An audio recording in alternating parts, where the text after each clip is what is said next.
son équipier à la fin de l'étape. J'ai toujours pas compris son geste à la fin. Mais... Non, le geste de Wout Poels quand il passe la ligne, si vous avez des explications, on l'a pas. Damien Gonin qui se retire, l'équipe Astana qui insiste, ce pressing de plus en plus fort avec Moreno Moser. Adrien Petit, c'est le bison qui est là, il me semble, oui.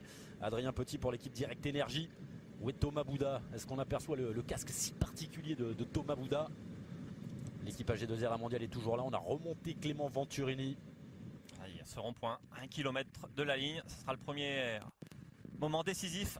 Et on va se battre, on va faire un sprint pour l'aborder dans les meilleures conditions. Ouais, Christian Knies s'est relevé, un coureur qui se relève pour l'équipe Astana, probablement Moreno Moser. C'est Valgren qui est en train de rouler maintenant en deuxième position, c'est toujours Luis Leon Sanchez et ça remonte côté droit avec un Sky. Attention à cette petite vague. Ouais, là c'est le sprint, hein, on le voit, hein, pour aborder ce rond-point. Regardez les Marseillais qui travaillent, l'équipe Delco Marseille-Provence KTM, on travaille pour le sprinter australien Brenton Jones, vainqueur de 2 étapes sur la Tropicale à Missamongo. En plus un faux plat descendant, là on est à plus de 60 km/h. Le virage au kilomètre. Bon, et ce rond-point il passe bien. Hein. Ça va filer encore. Premier rond-point. Et maintenant, parti faux plat descendant.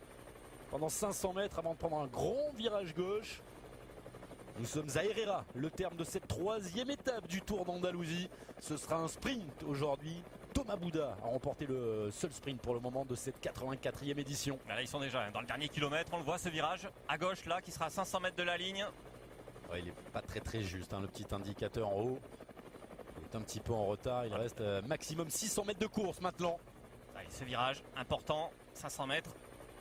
Bien négocier ce virage, être dans les 4, 5, 6, 10 premières positions maximum pour espérer une victoire. Il y a une chute avec un coureur de l'équipe Delco Marseille-Provence qui est pris. Et devant, on retrouve Adrien Petit qui emmène ce sprint de très loin. Thomas Bouda, il le cherche, il n'est pas là. Il y a Sacha Modolo qui est bien placé.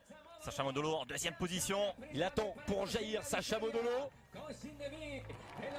Est-ce qu'il va déclencher son sprint? Voilà qui est fait. Sacha Modolo qui lance de très loin. Sacha Modolo qui avait été battu lors de la première étape. Maintenant il va aller jusqu'au bout. Ne va pas se retourner et aller chercher peut-être la victoire d'étape. Oui, c'est fait. Victoire pour Sacha Modolo qui n'a pas commis l'erreur de la première étape. Il y a eu des cassures, mais comme il y a eu la chute, là on a vu Wout Poels arriver. Je pense qu'il n'y aura pas de changement au classement général. Et Sacha Modolo a bien manœuvré en étant bien placé à ce virage. Alors les coureurs français, alors peut-être gênés hein, par la chute.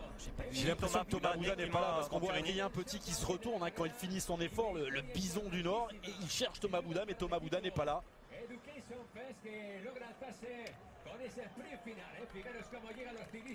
Alexis Goujard qui coupe la ligne, Adrien Petit, Oliver Nessen.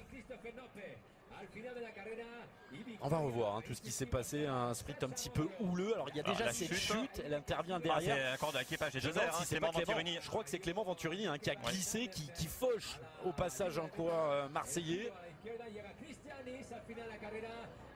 Par contre pour Sacha Modolo, il n'y a pas de problème et je pense que c'est Carlos Barbero qui est allé chercher la deuxième place, le coureur de l'équipe Movistar. Il y a des cassures, mais chute dans les 3 km. Tout le monde sera replacé dans le même temps. En tout cas, tous ceux qui sont passés aux 3 km, hein, à la ligne des 3 km, dans le temps de celui qui était en tête. La victoire pour Sacha Modolo aujourd'hui. Il a appris de ses erreurs. Il a attendu le dernier moment pour jaillir. Il n'avait pas d'équipier avec lui, Sacha Modolo. Mais il offre une belle victoire à l'équipe Education First Rapec Cannondale.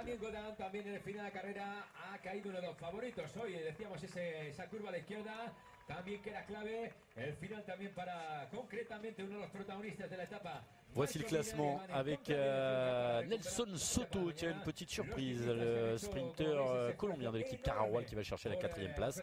Pas de français dans ce top 10. Grosso, on en parlait, Grosso, le roumain est passé, il va chercher une 7e place. Vermelfort également 8e. Andrea Pasqualone, le sprinter italien de l'équipe Buanti, va chercher un top 10. Et puis Oscar Gatto, voilà pour qui on travaillait. La 4e place pour Oscar Gatto. On notera aussi la 5e place de Moreno Offland dans cette équipe Lotto Jumbo. Belle petite surprise, non ça... Parce que je pense qu'il y a des équipes qui vont certainement porter réclamation après. Hein. Chute dans les derniers kilomètres, si les coureurs ont été gênés, à l'image de Luis Leon Sanchez, ben on reclassera tout le monde dans le même temps. Après, il peut y avoir une chute et les commissaires peuvent juger qu'ils n'ont pas été gênés et compter vraiment le temps sur la ligne. Mais bon, vu comment la chute est intervenue à 500 mètres de la ligne, je pense que ça a quand même désorganisé le peloton et normalement on devrait reclasser tout le monde dans le même temps. recibiremos también a